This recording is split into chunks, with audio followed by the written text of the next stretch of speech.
Loss ஏஞ்சல்ஸின் தீர்க்க தரிசன எச்சரிப்பின் சத்தம். லாஸ் ஏஞ்சல்ஸ் இந்த நகரத்திற்கு ஒரு கோபம் வருகிறது. நான் அதை எச்சரிக்கையாக சத்தமாக தீர்க்க தரிசனமாக பேசுகிறேன்.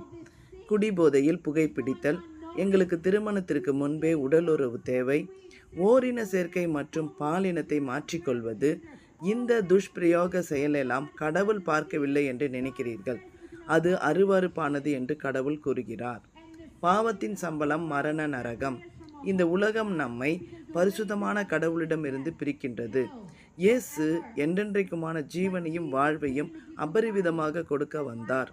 உங்களுக்கும் எனக்கும் கொடூரமான மரணம் உண்டு. இயேசு சிலுவையில் மரிக்க வந்தார். 3 நாட்கள் கழித்து மறுபடியும் உயிருடன் எழுந்தார். அவர் என்றும் உயிருடன் இருக்கின்றார். அதனால் உங்கள் பாவங்கள் மன்னிக்கப்படலாம்.